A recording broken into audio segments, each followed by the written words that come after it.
This is an ABC News special report. Good afternoon. I'm David Muir here at ABC News headquarters in New York. We're following breaking news out of Washington at this hour. The president meeting just a short time ago with leaders of Congress, from the Senate, from the House. Just 4 days left until that fiscal cliff, until taxes go up for all Americans. The president is expected to speak moments from now. Our chief White House correspondent John Karl there in the briefing room. And John, I was struck by the email you sent moments ago from your White House source saying the meeting was, quote, not discouraging. This is something we haven't heard so far. Yeah, that's incredible optimism given where we've been. In fact, the Senate Minority Leader Mitch McConnell, top Republican in the Senate, just a short while ago said he is hopeful and optimistic that they can at least come up with a small deal, something to prevent some of these tax increases to go into effect, at least for the middle class, also looking for unemployment benefits to be extended. So there is movement over the next 24 hours. The top Democrat and Republican in the Senate will work at crafting that deal. But I've got to tell you, David, this will be a small deal. We'll put off some of the bigger challenges till early in the year. For instance, it won't deal with the fact that the government is about to hit the limit on how much money it can borrow, once again raising the possibility that the U.S. government could default on its debts. So progress, yes, but moderate progress. John Karl, thanks there in the briefing room, where we're expecting to hear from the president short time from now. Some viewers tweeting me just today that they don't want a small deal. They want a real deal. It'll be interesting to see how the American people respond if, in fact, it is a small deal that they come up with. The next 24 to 48 hours will be crucial. As we know, members of the House come back this weekend on Sunday.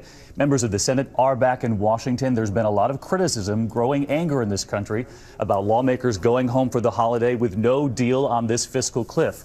As I mentioned moments ago, 4 days now until those tax cuts expire, meaning tax rates, taxes going up for all Americans, cuts to federal programs across the board.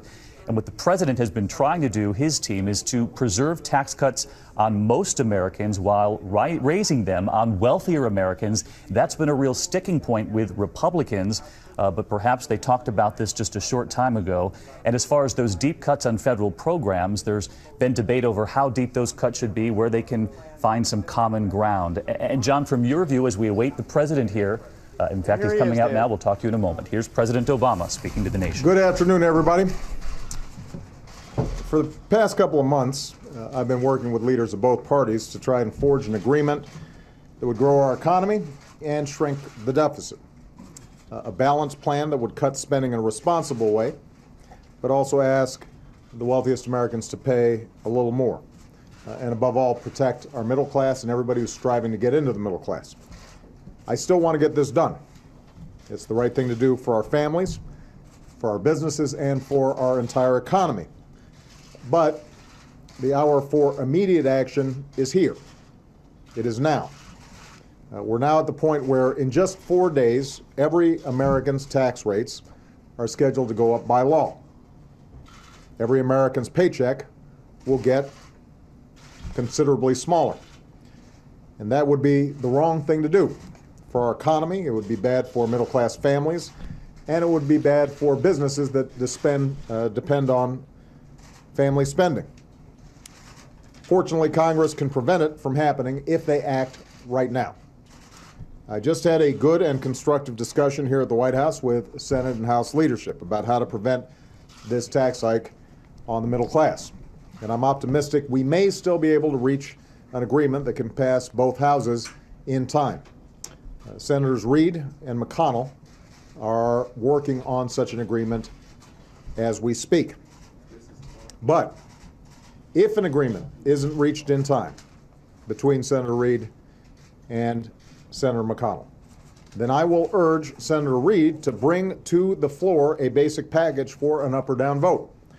One that protects the middle class from an income tax hike, extends the vital lifeline of unemployment insurance to 2 million Americans looking for a job, and lays the groundwork for future cooperation on more economic growth and deficit reduction.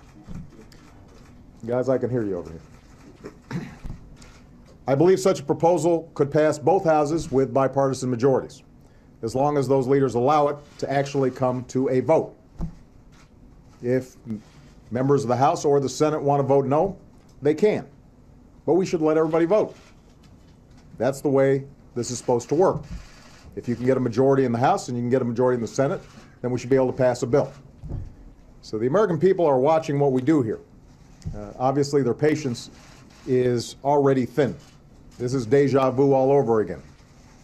America wonders why it is that in this town, for some reason, you can't get stuff done in an organized timetable.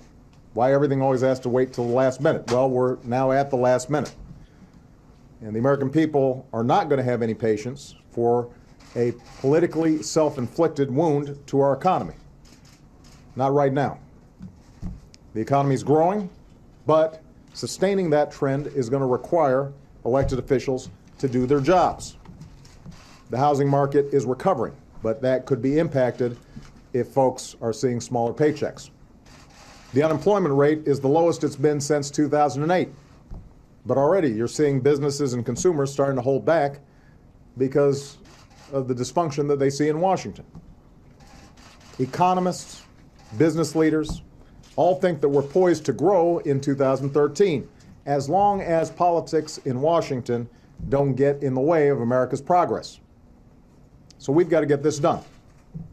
I just want to repeat, we had a constructive meeting today.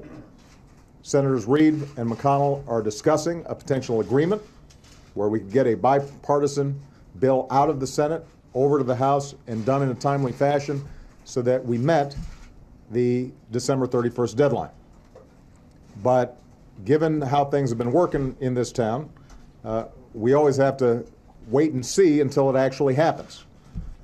The one thing that the American people should not have to wait and see is some sort of action. So if we don't see an agreement between the two leaders in the Senate, I expect a bill to go on the floor, and I've asked Senator Reid to do this, put a bill on the floor that makes sure that taxes on middle-class families don't go up, that unemployment insurance is still available for 2 million people, and that lays the groundwork then for additional deficit reduction and economic growth steps that we can take in the new year.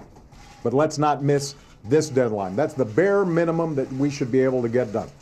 And it shouldn't be that hard, since Democrats and Republicans both say they don't want to see taxes go up on middle-class families. And I just have to repeat, outside of Washington, nobody understands how it is that this seems to be a repeat pattern over and over again. Ordinary folks, they do their jobs. They meet deadlines. They sit down and they discuss things, and then things happen.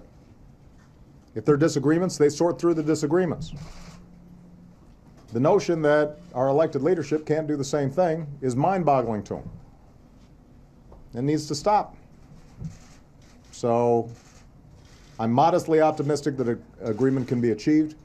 Nobody's going to get 100% of what they want, but let's make sure that middle-class families and the American economy, and in fact the world economy, aren't adversely impacted because people can't do their jobs. All right? Thank you very much, everybody. President Obama leaving the briefing room there, saying the American people are watching what we do here. The hour for immediate action is here. He called the meeting with House leaders, Senate leaders, good and constructive late today at the White House, and our chief White House correspondent, John Karl, there in the briefing room.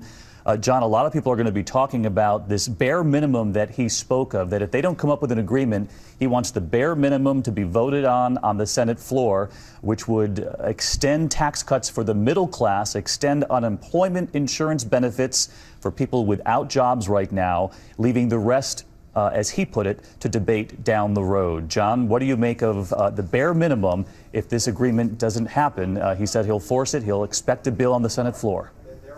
Well, what's significant here is what's not being done. Even if they can pull this off in the next few days, and it will not be easy, David, we're talking about no significant spending cuts, so nothing to address the deficit issue, and nothing to address the fact that the debt ceiling is about to be hit. But even this bare minimum the president was just urging action on is going to be tough. The real key is if McConnell and Reid, the top Democrat and top Republican in the Senate, can come to agreement. If they can't come to agreement even on that fallback plan, the possibility of the president getting through his plan, exactly what he wanted, through the House and the Senate by the end of the year, I would say is essentially non-existent. And John, realistically, as you just point out, he gets a bill voted on in the Senate, then where does it go from there?